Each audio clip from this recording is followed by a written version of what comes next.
Bien, bonjour à tous. Je vais me livrer à un exercice un petit peu difficile, puisqu'au fond, on me demande de continuer aujourd'hui un exposé commencé il y a un an. Alors moi, j'allais dire, je me souviens de ce que j'ai dit il y a un an. Ce n'est pas tout à fait vrai, mais j'ai regardé sur Internet le film de ce que j'avais dit, donc je l'ai en tête, mais bien sûr, pour la plupart d'entre vous, vous l'avez oublié, du moins pour une bonne part, et puis une petite moitié, d'après ce qu'on m'a dit d'entre vous, vous n'étiez pas là il y a un an. Ce qui m'amènera à résumer brièvement ce que j'ai dit, très brièvement, mais surtout, bien sûr, à le prolonger.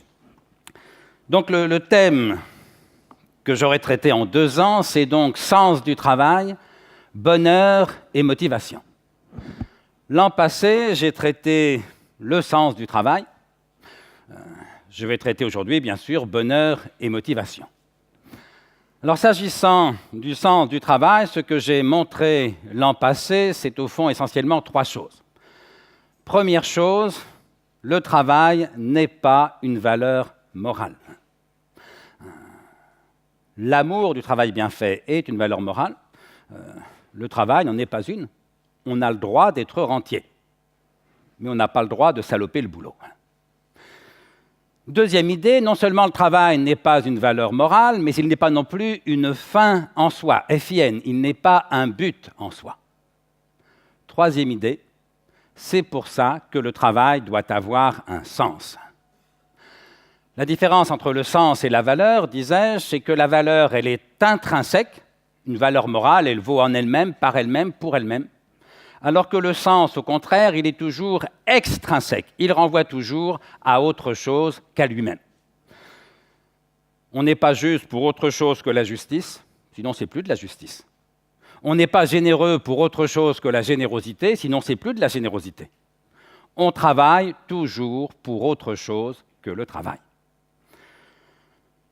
Et puis je disais, ce n'est pas le sens qui est aimable, c'est l'amour qui fait sens. Autrement dit, on travaille pour autre chose que le travail, qui ne fait sens qu'à proportion de l'amour qu'on lui porte.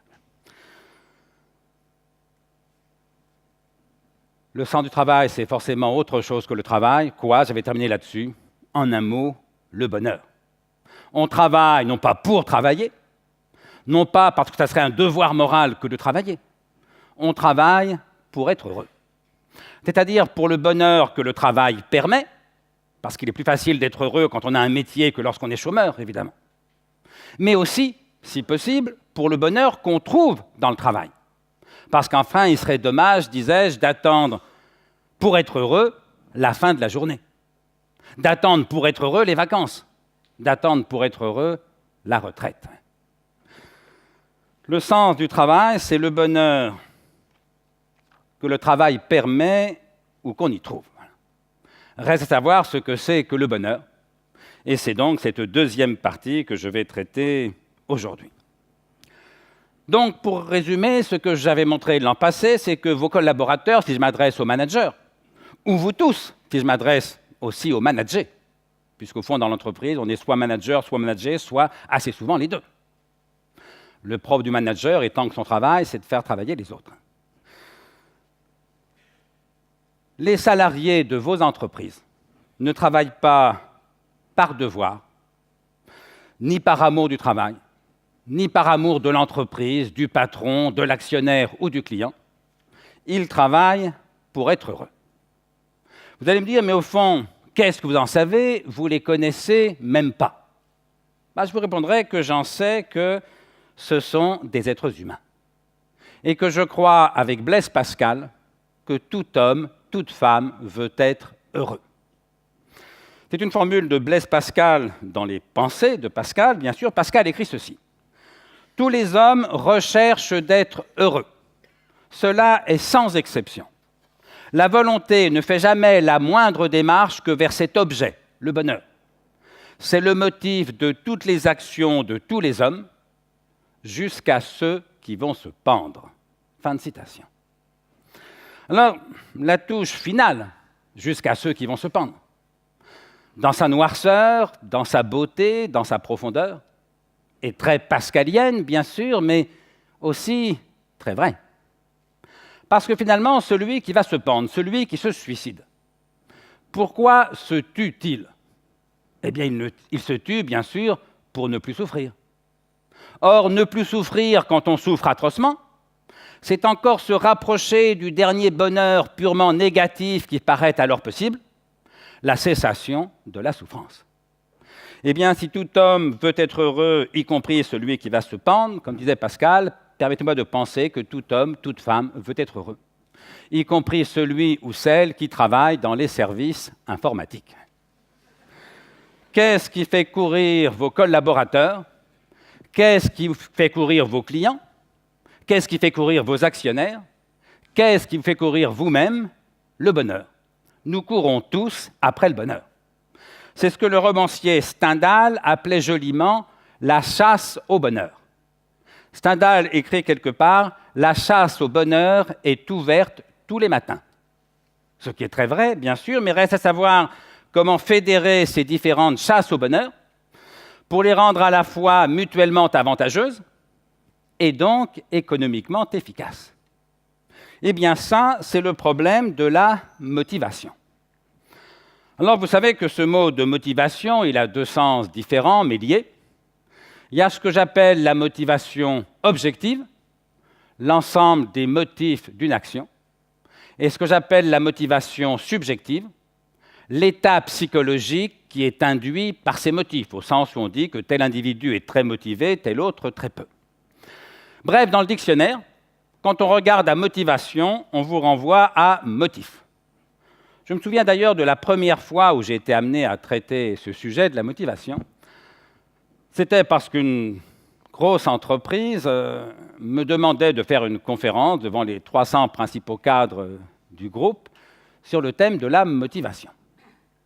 J'avais accepté, et comme c'est un sujet que je n'avais jamais traité, je le prépare d'autant plus sérieusement. Et ma première réaction de surprise a été de me dire « mais c'est quand même curieux. Ça fait 30 ans que tu fais de la philo à plein temps, tu n'as jamais lu une ligne sur la motivation. » Concept totalement introuvable en 25 siècles d'histoire de la philosophie. Bref, je n'y connaissais rien. Et donc je fais comme on fait quand on n'y connaît vraiment rien, je commence à prendre un dictionnaire pour vérifier que j'ai bien compris au moins le sens du mot. Je vais voir à motivation, on me renvoie à motif. Je vais donc voir à l'article motif dans le dictionnaire. Et dans le dictionnaire, je lis qu'un motif, c'est un but intellectuel, par différence avec l'intérêt ou le mobile, un but intellectuel. Et là, je me suis dit, aïe. Aïe, parce que j'étais convaincu, et je reste convaincu, qu'il n'y a pas de but intellectuel. Autrement dit, si la motivation c'était ça, il n'y aurait jamais de motivation. Il n'y a pas de but intellectuel pour la raison très simple mais très forte que l'intelligence n'a jamais fait courir personne. Je l'illustre d'un exemple de père de famille, si vous voulez. Imaginez que tel de vos enfants ne travaille pas en mathématiques. Vous lui dites « il faut travailler tes maths ». Le gamin vous répond « d'accord papa, d'accord maman, je veux bien travailler mes maths, mais à une condition. C'est que tu me démontres mathématiquement qu'il faut faire des mathématiques. » Eh bien là, vous êtes mal. Vous êtes même très mal. Parce que le plus grand mathématicien du monde est incapable de démontrer mathématiquement qu'il faut faire des mathématiques. Et là encore, pour une raison très simple mais très forte, c'est que la proposition « il faut faire des mathématiques » n'est pas une proposition mathématique. Et donc, pour motiver votre gamin à travailler ses maths, vous allez devoir trouver autre chose que les mathématiques, autre chose que votre gamin désire, pour le motiver à faire des mathématiques qu'il ne désire pas. Par exemple, vous allez lui dire, écoute, il faut travailler tes maths parce que tu m'as dit que tu voulais faire médecine plus tard ou que tu voulais faire de l'informatique plus tard. Eh bien voilà, pour faire médecine ou informatique dans de bonnes conditions, il vaut mieux avoir un bon niveau en mathématiques. Le gamin ne désire pas les mathématiques, s'il aimait ça, il n'y aurait pas de problème. Mais il a envie de faire médecine, il a envie de faire de l'informatique, bref, vous appuyez sur l'informatique ou la médecine qu'il désire pour le motiver à faire des mathématiques qu'il ne désire pas. Ça, c'est le cas idéal. Il faut dire aux jeunes parents qui sont ici que ça n'arrive pratiquement jamais, ce genre de choses. Si, comme c'est plus vraisemblable, votre gamin ne désire aucune étude en particulier, vous allez baisser d'un cran. Et vous allez lui dire, écoute, il faut travailler tes maths pour faire plaisir à ta mère. Il faut travailler tes maths pour faire plaisir à ton père. Le gamin n'aime pas les maths, mais c'est un bon gamin, un gentil gamin, il aime ses parents, il a envie de leur faire plaisir.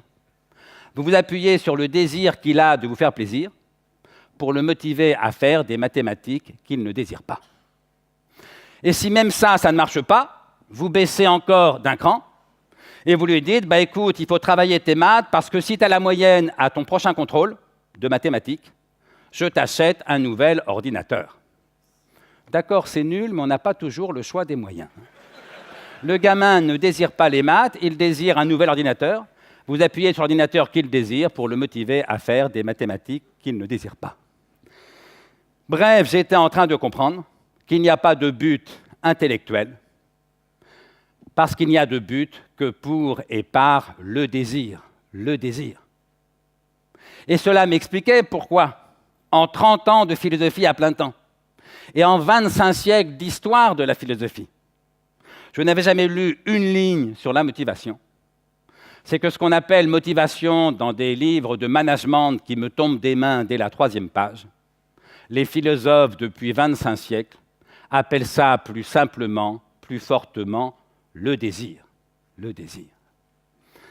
Bref, je crois que je l'avais dit brièvement l'an passé, si je devais un jour diriger une école de management ou de commerce, je ferais inscrire en lettres d'or dans le hall d'entrée, sur le mur de gauche, une formule d'Aristote. 4e siècle avant Jésus-Christ, en Grèce, Aristote écrivait « Le désir est l'unique force motrice ». Le désir est l'unique force motrice. Dans motivation, il y a motif, mais surtout dans motivation, il y a moteur. Le moteur, c'est ce qui nous meut. Eh bien voilà, le seul moteur d'un homme ou d'une femme, c'est le désir. Et sur le mur de droite, dans le hall d'entrée de mon école de management ou de commerce, je ferai inscrire une formule de Spinoza, 17e siècle, après Jésus-Christ, bien sûr, en Hollande. Spinoza écrivait, et l'idée au fond est la même, le désir est l'essence même de l'homme, de la femme, de l'être humain. Le désir est l'essence même de l'homme. Bref, disais-je déjà l'an passé, en conclusion, là c'est mon introduction. Bref, nous sommes des êtres de désir. Et ça nous dit quelque chose de très important sur le métier des boss. Parce que les geeks qui sont ici sont des professionnels de l'informatique, par définition. Mais les boss ne sont pas d'abord des professionnels de l'informatique. Parce que ce sont des managers, ce sont des dirigeants.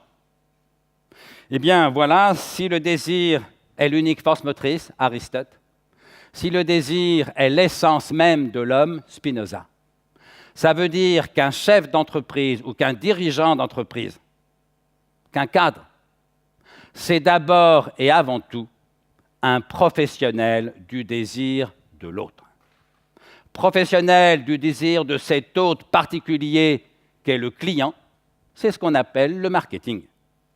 Professionnel du désir de cet autre particulier qu'est le salarié, c'est ce qu'on appelle le management.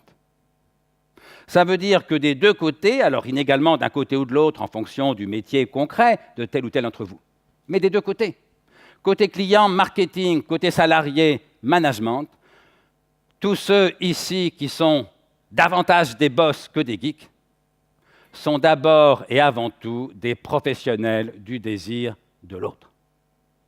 Quant aux geeks, ils ont à se motiver eux-mêmes et à s'occuper de leur propre désir. Si vous croyez que être très bon en informatique, ça dispense de s'occuper de son propre désir, il y a quelque chose que vous n'avez pas compris dans l'informatique et dans l'humanité. Mais ça nous dit, et là on entre dans la partie neuve de mon exposé, ça nous dit que pour vous tous, finalement, boss et geek parce que vous êtes des êtres humains, simplement. La question la plus importante de toutes, la question des questions, c'est évidemment qu'est-ce que le désir? Qu'est-ce que le désir? Et ce qui me tue, pour tout vous dire, c'est que vous avez dû faire d'excellentes études pour la plupart d'entre vous. Et je soupçonne pourtant qu'on ne vous ait jamais expliqué clairement ce que c'était que le désir.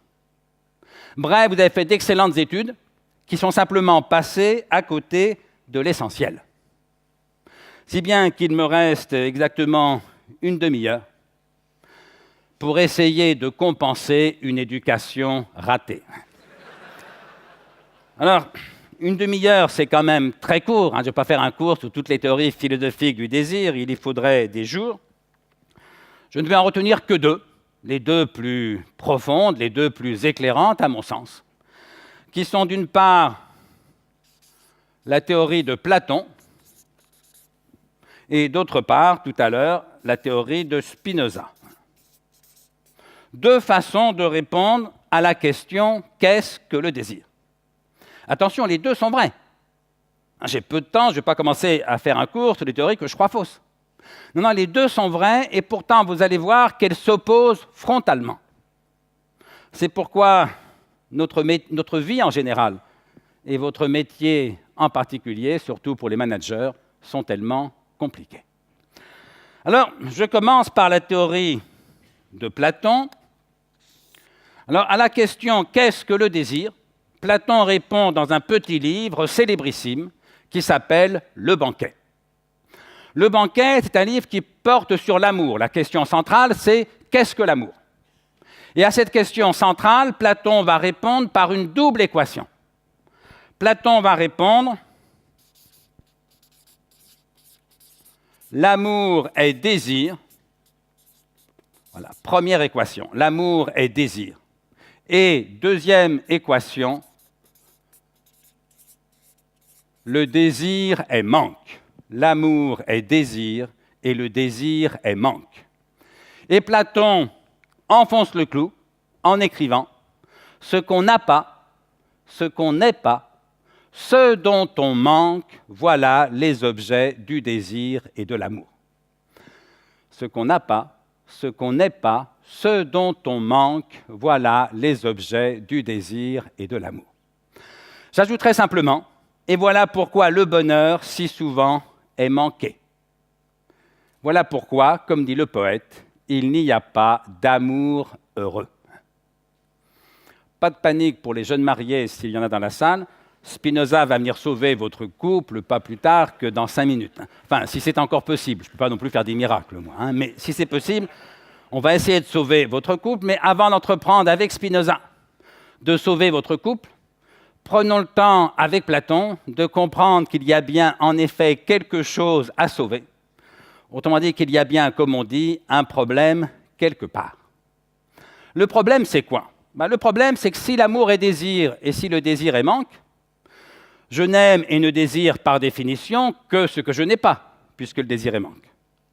Oui, mais si je ne désire que ce que je n'ai pas, par définition, je n'ai jamais ce que je désire. Or, qu'est-ce que c'est qu'être heureux? Être heureux, répond Platon, mais chacun d'entre nous pourrait dire la même chose. Être heureux, c'est avoir ce qu'on désire. Pas forcément tout ce qu'on désire, parce qu'on sait bien qu'à ce compte-là, on ne sera jamais heureux. Mais enfin, être heureux, c'est avoir une bonne part, peut-être la plus grosse part de ce qu'on désire. C'est ça, le bonheur. Très bien. Mais si le désir est manque, je ne désire par définition que ce que je n'ai pas. Si je ne désire que ce que je n'ai pas, par définition, je n'ai jamais ce que je désire. Et donc, je ne suis jamais heureux, puisque être heureux, c'est avoir ce qu'on désire. Non pas, bien sûr, qu'aucun de nos désirs ne soit jamais satisfait. La vie, heureusement, n'est pas difficile à ce point. Mais dès qu'un de nos désirs est satisfait, il n'y a plus de manque, puisqu'il est satisfait. Ou mais si le désir est manque, s'il n'y a plus de manque, il n'y a plus de désir. Vous n'avez donc pas ce que vous désirez, il n'y a plus de désir. Vous avez ce que vous désiriez avant, du temps où vous ne l'aviez pas. Ou mais là, chers amis, je suis désolé. Être heureux, ce n'est pas avoir ce qu'on désirait. Être heureux, c'est avoir ce qu'on désire. Et vous, ce que vous avez, ce n'est pas ce que vous désirez. C'est ce que vous désiriez avant, du temps où vous n'aviez pas. C'est pour ça que vous n'êtes pas heureux. Pardon pour ceux ici qui sont pleinement heureux. Ce n'est pas à moi qu'il donne tort, c'est à Platon. Mais comme il donne par la même raison à Spinoza, je l'en félicite par avance. Je leur demande simplement 5 minutes de patience, le temps que j'explique aux autres, bien sûr, pourquoi les autres, eux, ne sont pas heureux. Oui, en gros, mon idée, c'est qu'on est une grosse majorité ici, bien sûr, à être tantôt chez Platon, tantôt chez Spinoza, tantôt heureux, tantôt pas heureux. Peut-être plus souvent d'ailleurs dans l'entre-deux, qui les sépare ou qui les unit. Mais que justement, pour comprendre le fonctionnement de cet entre-deux, il importe de comprendre d'abord la logique de chacun des deux pôles qui en structurent l'espace. Eh bien voilà, le pôle Platon, c'est le pôle du manque. Tant que je n'aime et ne désire que ce qui me manque, je n'aime et ne désire que ce que je n'ai pas, je n'ai donc jamais ce que j'aime et désire, je ne suis donc jamais heureux. Bref, dans la mesure où Platon a raison, ou pour mieux dire, dans la mesure où vous donnez raison à Platon dans vos histoires d'amour, tant que vous ne savez aimer ou désirer que ce qui vous manque, inévitablement, vous donnez raison à Louis Aragon. Si l'amour est manque, Platon, alors Aragon, il n'y a pas d'amour heureux.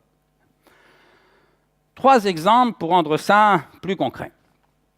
Je commence par un exemple qui me concerne personnellement, donc je suis philosophe, ça veut dire que j'ai fait des études de philosophie. Ça veut dire que pendant 5 ans de ma vie, l'objet désirable, c'était l'agrégation de philosophie.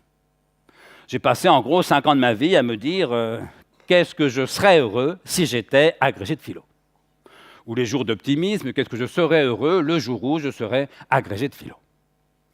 J'ai été reçu à l'agrégation de philosophie. Sincèrement, que penseriez-vous de moi si je vous disais « Les amis, je suis heureux parce que je suis agrégé de philosophie ».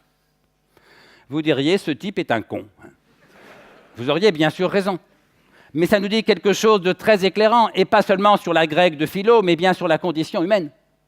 Ça nous dit que l'agrégation de philosophie, comme quelque diplôme que ce soit, je vous laisse adapter ça à votre cursus propre, ça nous dit que l'agrégation de philosophie, comme quelque diplôme que ce soit, ne peut faire le bonheur que de quelqu'un qui n'est pas agrégé. Oui, mais elle ne fait pas son bonheur puisqu'il n'a pas l'agrégation et qu'elle lui manque s'il la désire. Et elle ne fait pas mon bonheur puisque j'ai l'agrégation. Qu'en conséquence, celle-ci ne me manque plus, ce qui me rend capable de la désirer ou de l'aimer. Bref, comme aurait pu dire Louis Aragon, il n'y a pas d'agrégation heureuse. Le deuxième exemple est plus embêtant pour les managers qui sont ici, puisque c'est l'exemple du travail. Souvenez-vous de ce collaborateur que vous avez embauché il y a 6 mois. Enfin, pour ceux d'entre vous qui ont le pouvoir d'embaucher, puis surtout qui étaient en position d'embaucher il y a 6 mois. Sinon, pour les autres, désolé, c'est une expérience de pensée. Souvenez-vous de ce salarié que vous avez embauché il y a 6 mois. Vous savez, celui qui sortait de 18 mois de chômage, 18 mois de galère. Ça faisait 18 mois qu'il se disait tous les soirs, tous les matins, qu'est-ce que je serais heureux si je retrouvais un boulot. Et puis il y a 6 mois, vous l'avez embauché. Emploi à plein temps, contrat à durée indéterminée, le bonheur. Enfin, le bonheur. Le problème, bien sûr, c'est depuis que vous l'avez embauché, le travail ne lui manque plus. Non, il en a du travail. Il en a même beaucoup, à la vérité. Il en a plein les bras du boulot. Et puis très vite, il en a plein le dos. Parce que si le désir est manque, dès lors que le travail ne lui manque plus, il ne désire plus travailler. Lui, ce qu'il désire, comme tout le monde, c'est les week-ends, les vacances, la retraite. Le problème, c'est que si l'amour est désir, ça veut dire aussi qu'il n'aime pas son travail. Bref, ce que Platon nous aide à comprendre, et qui en dit long sur la difficulté du métier de manager, c'est que le travail ne peut faire le bonheur que d'un chômeur. Oui, mais il ne fait pas son bonheur puisqu'il n'a pas de travail. Le travail lui manque et il souffre de ce manque. Et le travail ne fait pas le bonheur des salariés puisqu'ils ont du travail. qu'en conséquence, celui-ci ne leur manque plus, ce qui les rend capables de le désirer ou de l'aimer. Bref, comme aurait pu dire Louis Aragon, il n'y a pas de travail heureux. Alors là, les managers se disent vivement Spinoza parce qu'on est mal. Oui, rassurez-vous, Spinoza va venir sauver non seulement votre couple, mais votre métier. Je ne peux pas faire mieux. Mais là encore, avant d'entreprendre avec Spinoza de sauver votre métier et votre couple, prenons le temps avec Platon de comprendre qu'il y a bien en effet, là encore, quelque chose à sauver, qu'il y a bien ici aussi un problème quelque part. S'il y en a quelques-uns parmi les managers qui sont ici, qui n'avaient encore jamais réalisé jusqu'ici qu'il est plus facile d'avoir envie de bosser quand on est chômeur que lorsqu'on est salarié, il y a quelque chose d'essentiel et au salariat et donc au management qui leur avait jusque-là échappé. Troisième exemple, qui mériterait à lui tout seul une conférence, l'amour, au sens ordinaire du terme. Un homme, une femme, deux hommes, deux femmes si vous voulez, bref, un couple. Parce qu'au fond, tomber amoureux, comme on dit en langage platonicien, qu'est-ce que ça veut dire ? Tomber amoureux en langage platonicien, ça veut dire que vous découvrez tout d'un coup que quelqu'un vous manque terriblement. Jusque-là, vous étiez bien, pépère, peinard, et puis un beau soir, chez des amis communs, patatras, coup de foudre ravageur, vous rencontrez l'homme, la femme qui vous manque terriblement. Vous ne supportez plus de vivre sans elle ou sans lui. Vous êtes tombé amoureux. Si vous êtes célibataire, c'est plutôt marrant. Enfin, c'est déjà compliqué, à la vérité, mais la vie devient plus intense, plus poétique, avec un côté champagne. Si vous êtes marié, c'est une espèce de catastrophe et une source d'emmerdement à peu près indéfinie. Alors, pour la simplicité de mon modèle, on va imaginer que vous êtes célibataire. Mais je ne peux pas vous garantir que ça ne tombe que sur des célibataires. Donc, vous êtes célibataire, par hypothèse, et un beau soir, chez des amis communs, vous rencontrez l'homme, la femme, je vais dire la personne, pour ne pas avoir toujours à hésiter entre le masculin et le féminin. Vous rencontrez la personne qui vous manque terriblement, vous ne supportez plus de vivre sans elle, vous êtes tombé amoureux. Vous entreprenez donc de séduire cette personne. Et là, de deux choses l'une. Ou bien vous y arrivez, ou bien vous n'y arrivez pas. Si vous n'arrivez pas à séduire cette personne, le manque se transforme en souffrance. C'est ce qu'on appelle un chagrin d'amour. Vous aimez quelqu'un qui ne vous aime pas. Mais si vous arrivez à séduire cette personne, elle vous aime aussi.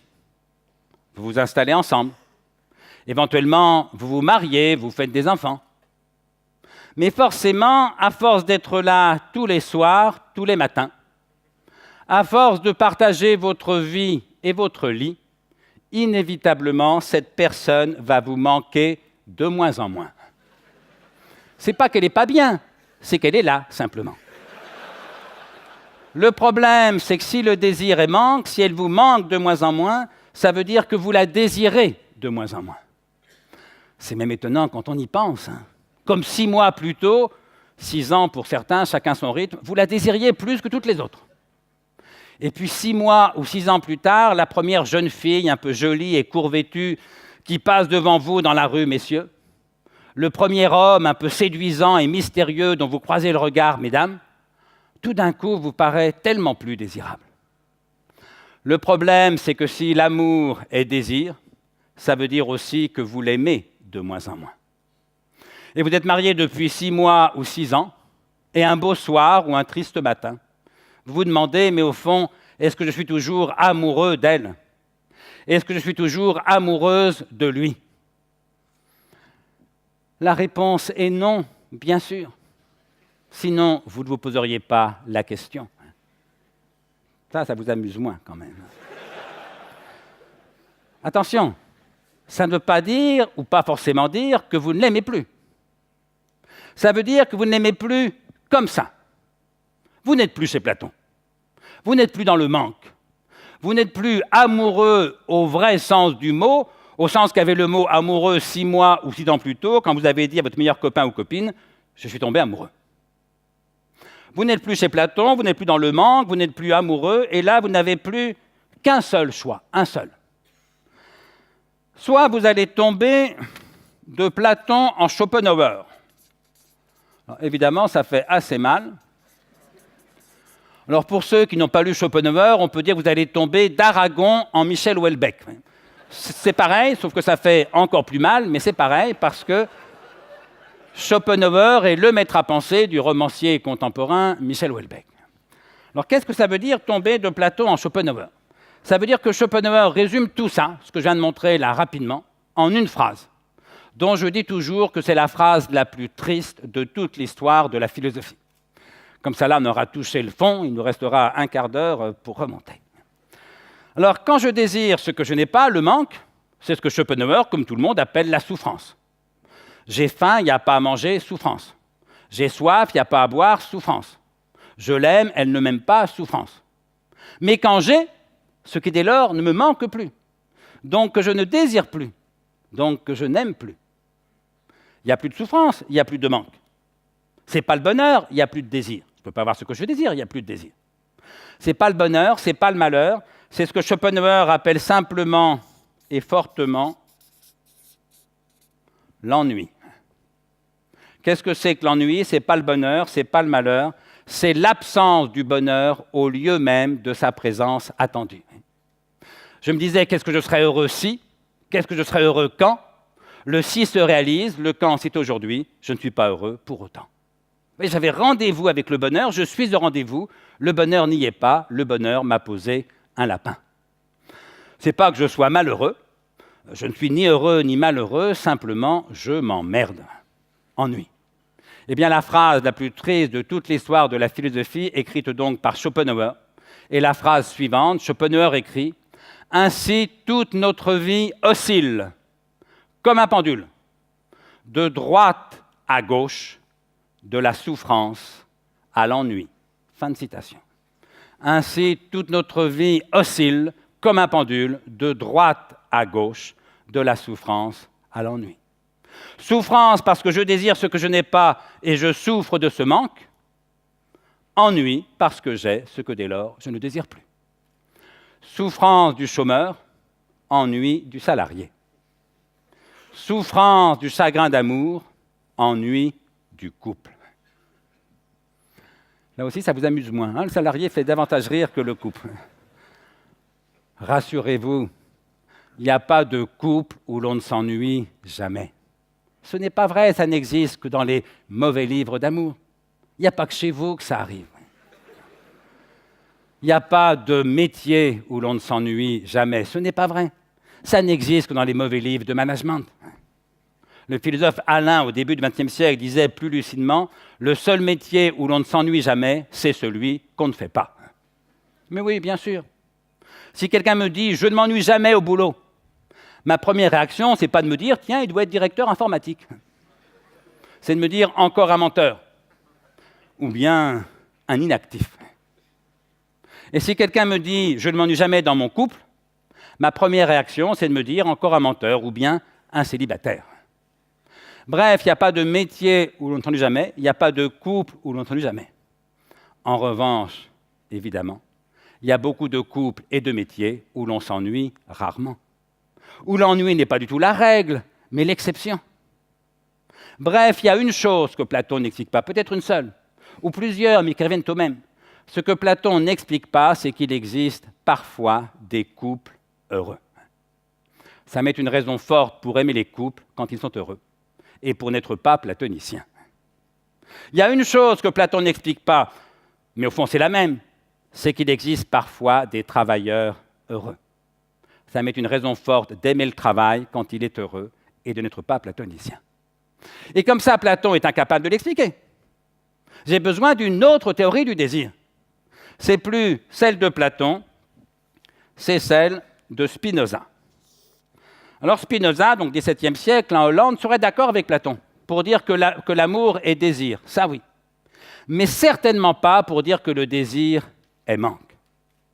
Autrement dit, le geste philosophique de Spinoza, ça va être exactement ça. Remplacer un égal par un différent de. Parce que pour Spinoza, oui, c'est vrai, l'amour est désir, mais non, le désir n'est pas manque, parce que pour Spinoza, le désir est puissance. puissance de jouir et jouissance en puissance. Attention, je n'ai pas dit pouvoir au sens politique ou managérial, non, puissance. Puissance de jouir, jouissance en puissance, autrement dit exactement puissance, au sens qu'on donne au mot puissance dans l'expression puissance sexuelle. On en parle surtout pour les hommes, on peut en parler exactement au même sens pour les femmes. La puissance sexuelle, qu'est-ce que c'est? C'est la puissance de jouir. Et donc, ce qui rend la jouissance possible, la jouissance en puissance. Parce qu'enfin, si vraiment Platon avait toujours raison, si nous ne savions aimer ou désirer que ce qui nous manque, reconnaissons que notre vie sexuelle serait encore plus difficile et compliquée qu'elle n'est. Spécialement la nôtre, messieurs. Parce qu'enfin, il faut bien qu'en un certain moment, nous soyons en état de désirer celle exactement qui ne manque pas, puisqu'elle est là, puisqu'elle se donne, puisqu'elle s'abandonne. Vous savez, il y a un genre d'homme qui est vraiment platonicien, ou chez Platon, enfermé chez Platon. C'est ce genre d'homme qui n'a envie de faire l'amour que lorsqu'il est tout seul. Alors là, il n'y a pas de problème, il a des tas de désirs, de fantasmes, d'érections. Sauf que dès qu'une femme est là et se donne, il n'y a plus personne, comme on dit. C'est ce qu'on appelle un impuissant ou un moment d'impuissance. Ce qu'il est assez par différence quelle est la vérité du désir sexuel, qui n'est pas le manque comme le voulait Platon, mais la puissance comme le veut Spinoza. Ou plutôt les deux sont vrais, encore une fois, ils ont raison tous les deux, mais ils ne parlent pas de la même chose. Parce que le manque sexuel, au fond, c'est ce qu'on appelle la frustration. On a tous vécu ça à un moment ou l'autre de notre vie. Mais justement, on a assez vécu la frustration sexuelle pour ne pas la confondre avec la puissance sexuelle. Ce n'est pas du tout la même chose. D'ailleurs, tout le monde sait, surtout les femmes, que les hommes frustrés font rarement les meilleurs amants. Mais bon, il n'y a pas que le sexe dans la vie, comme disait l'autre. L'erreur de Platon, c'est aussi bien d'avoir confondu la faim, F-A-I-M, le manque de nourriture, avec la puissance de jouir de la nourriture qui ne manque pas. Qu'on n'appelle pas la faim en bon français, mais qu'on appelle l'appétit. Appetitus en latin. Spinoza écrit en latin, c'est un grand concept du spinozisme, mais qu'on peut prendre ici au sens le plus ordinaire du terme. Quand vous invitez quelques amis à manger chez vous un soir, vous ne leur dites pas au début du repas « je te souhaite une bonne faim, je te souhaite de bien manquer de nourriture ». Dire « tu ne vas pas être déçu, il n'y a rien à manger ». Bienvenue chez Platon. Non, bien sûr. Vous leur dites « ne t'en fais pas, j'ai prévu large, la nourriture ne manque pas. Je te souhaite d'avoir la puissance de jouir de la nourriture qui ne manque pas. Bon appétit. Bienvenue chez Spinoza. » Le désir est puissance et l'amour alors. Si le désir est puissance, l'amour est joie. C'est ce que disait Aristote, aimer, c'est se réjouir. C'est ce que disait Spinoza, l'amour est une joie qu'accompagne l'idée d'une cause extérieure. Aimer, c'est se réjouir de. Et là, vous comprenez que tout s'inverse. Parce qu'autant, si vous donnez raison à Platon dans vos histoires d'amour, si vous ne savez aimer que ce qui vous manque, inévitablement, vous donnez raison aussi à Louis Aragon. Si l'amour est manque, Platon, alors Aragon, il n'y a pas d'amour heureux. On ne sait dans un couple de tomber de Platon en Schopenhauer. Quand il n'y a plus de manque, il ne reste que l'ennui. Si au contraire, c'est Aristote et Spinoza qui ont raison, ou si vous leur donnez raison dans vos histoires d'amour, si aimer pour vous, c'est vous réjouir, alors clairement, Aragon a tort. Il n'y a pas d'amour malheureux. Sauf dans le deuil, bien sûr. Parce que le deuil, alors au sens propre, l'autre est mort. Ou au sens figuré, l'autre vous a quitté ou ne vous aime pas. Le deuil recréant tragiquement le manque vous renvoie brutalement, douloureusement chez Platon. Mais en dehors du deuil, si l'amour est joie, alors Aragon a tort, il n'y a pas d'amour malheureux. Peut-être avez-vous dit, messieurs, lors de la dernière Saint-Valentin, à votre compagne, « Ma chérie, ça fait 10 ans qu'on vit ensemble, toi et moi. Eh bien, tu vois, depuis 10 ans, je suis aussi amoureux de toi qu'au premier jour. » C'était gentil. Non, c'était bien d'avoir pensé à la Saint-Valentin et lui dire ça, mais enfin, c'était faux. Vous n'espérez pas qu'elle vous a cru, quand même. Elle a bien vu la différence, elle. C'était un gentil mensonge. Mais dans un couple, un mensonge, même gentil, c'est toujours un peu inquiétant, parce qu'il faut savoir où s'arrête la gentillesse et où commence la lâcheté. Surtout chez un homme, pour lequel ces deux traits de caractère sont tellement proches qu'ils sont parfois indiscernables. Donc, faites-moi plaisir, ou plutôt faites-lui plaisir. Lors de la prochaine Saint-Valentin, dites-lui plutôt « Ma chérie, ça fait 11 ans qu'on vit ensemble, toi et moi. » Eh bien, tu vois, depuis 11 ans, la principale cause de joie dans ma vie, c'est que tu existes et que tu es ma femme. Parce que là, vous lui ferez une déclaration d'amour au moins possiblement vraie. Et autrement émouvante, entre nous soit dit, que faire semblant absurdement de manquer de celle qui d'évidence ne manque pas, puisqu'elle est là. Qu'est-ce que c'est qu'un couple malheureux? C'est un couple qui est tombé de Platon en Schopenhauer. Quand il n'y a plus de manque, il ne reste que l'ennui. Qu'est-ce que c'est qu'un couple heureux? C'est un couple qui est monté de Platon en Spinoza. Quand il n'y a plus de manque, il reste la joie. Qu'est-ce que c'est qu'un salarié malheureux? C'est un salarié qui ne cesse de tomber de Platon en Schopenhauer. Il vient travailler tous les matins parce qu'il court après quelque chose qui lui manque. Quoi? Le travail, mais pas du tout. L'argent, bien sûr. Et oui, nous courons tous après l'argent qui manque. Et tous les matins, vers 8h30, 9h, il vient travailler chez Platon, il court après l'argent qui manque. Et toute la journée, il s'ennuie chez Schopenhauer. Il ne cesse de tomber de Platon en Schopenhauer. Qu'est-ce que c'est qu'un salarié heureux? C'est un salarié qui monte de Platon en Schopenhauer. Oui, parce que lui aussi, il court après l'argent qui manque. On est tous chez Platon, ils ont raison tous les deux. Il vient travailler à 8h30, 9h, parce qu'il court après l'argent qui manque, il vient travailler chez Platon. Et il aime le travail qu'il fait, il travaille chez Spinoza.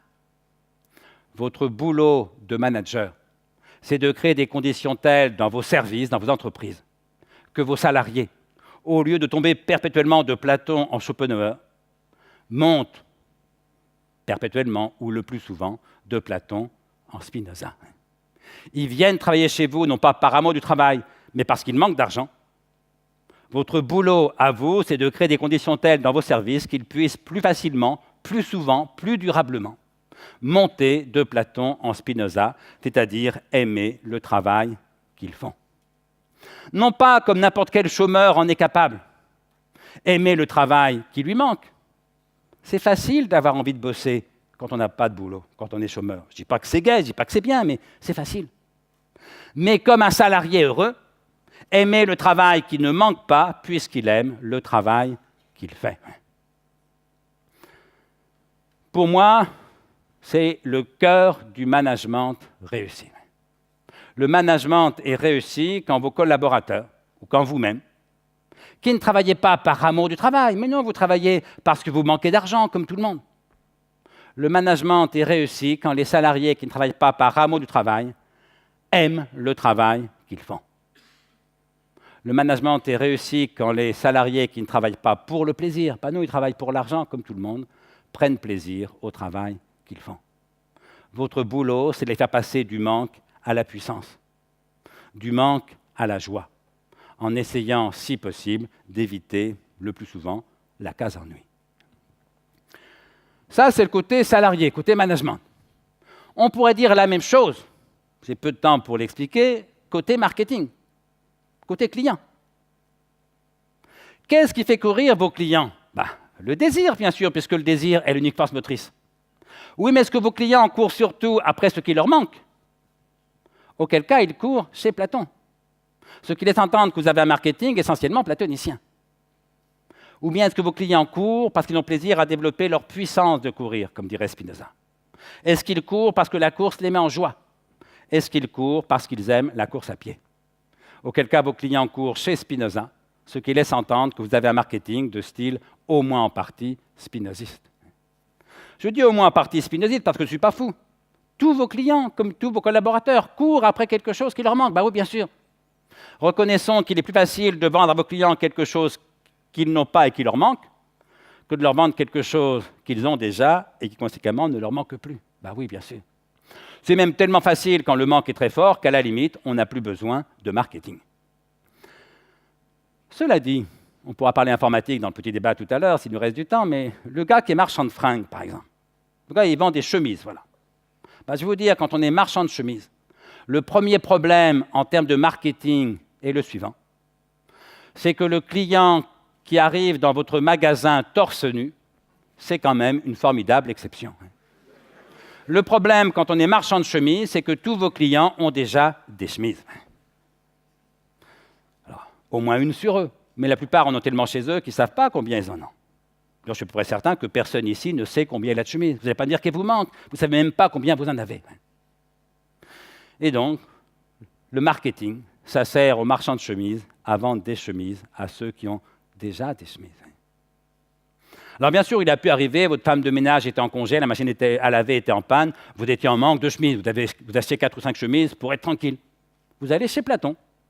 Platon vous vend les chemises, il est marchand de chemises. Mais vous voyez, quand on est marchand de fringues, il y a deux segments dans la clientèle.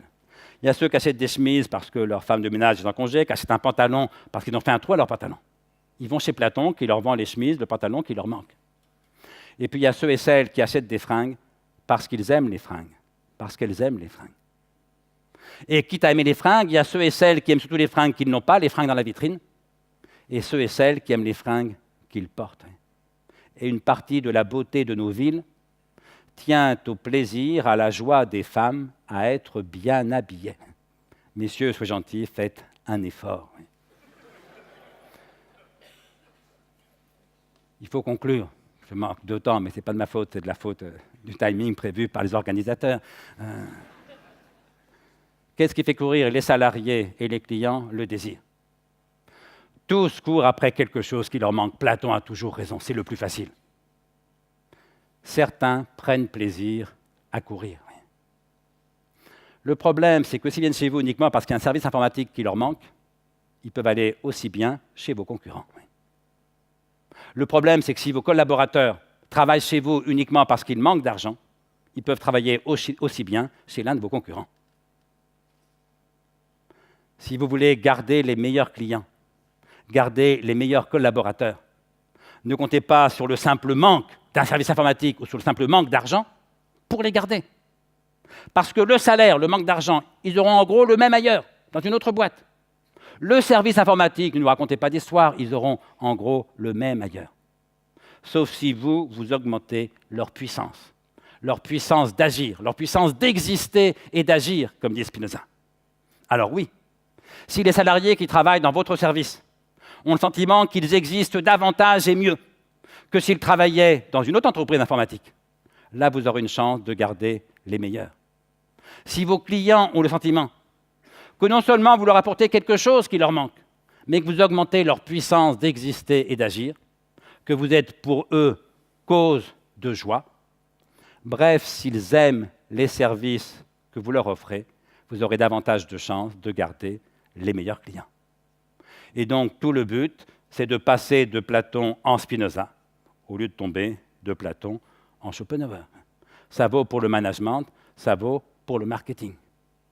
Un dernier mot pour conclure et pour les managers, ça veut dire que le bon manager, ce n'est pas celui qui est aimé de ses collaborateurs.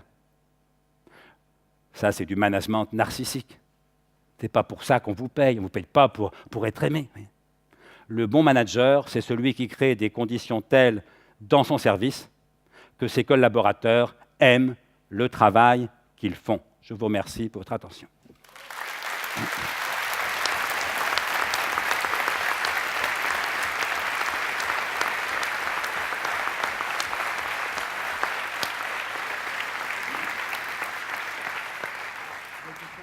Alors, on a encore du temps. 2 minutes 50.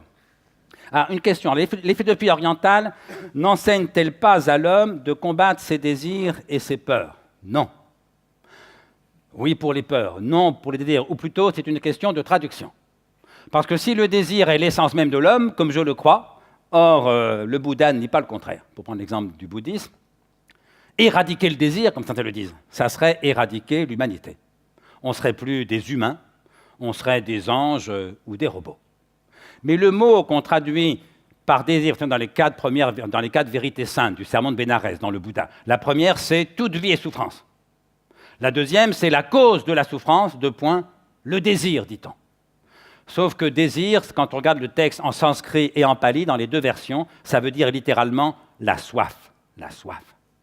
La soif, c'est quoi? C'est le désir de ce qui manque, évidemment. Autrement dit, bien loin qu'il y ait une opposition ici entre, d'un côté, Platon, Schopenhauer, et de l'autre, les pensées orientales, notamment le bouddhisme, il y a au contraire une grande convergence. D'ailleurs, Schopenhauer n'a cessé de se réclamer du bouddhisme. Il ne s'agit pas d'éradiquer le désir. Il s'agit de convertir le désir. Notre tendance spontanée, c'est de désirer ce qu'on n'a pas, c'est de désirer ce qui manque. On vit le plus souvent chez Platon. Il ne s'agit pas d'éradiquer le désir, il s'agit de désirer un peu moins ce qui manque et un peu plus ce qui est ou ce qu'on fait. Et toutes les écoles de sagesse convergent vers ce point-là.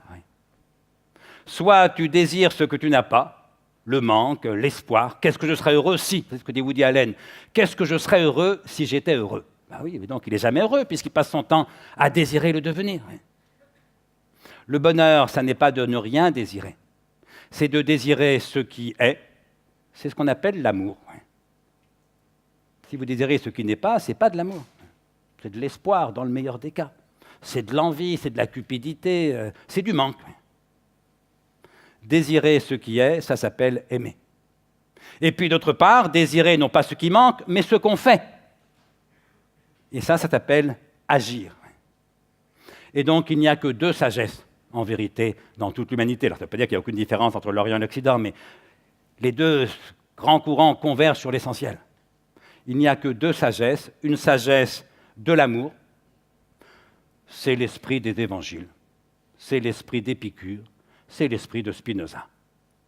Et puis une sagesse de l'action, c'est l'esprit du stoïcisme en Occident. C'est l'esprit des arts martiaux dans l'Orient. Le samouraï, qu'est-ce qu'il désire? La victoire. Mais non, s'il désire la victoire, il a peur de perdre. Spinoza encore l'a bien dit, il n'y a pas d'espoir sans crainte, ni de crainte sans espoir. Celui qui espère la victoire, il a peur de perdre. Quand on a peur de perdre, au combat au sabre, on a toutes les chances d'être battu. Vous avez dit, mais alors s'il se bat sans espérer la victoire, qu'est-ce qu'il désire? Il désire le coup qu'il porte à l'instant même où il le porte. Il n'est pas dans l'espoir, ni donc dans la crainte, il est dans l'action. Et c'est pourquoi celui-ci est à peu près invincible. S'il est vaincu par plus fort que lui, ce n'est pas grave. Parce qu'il ne désirait pas vivre toujours.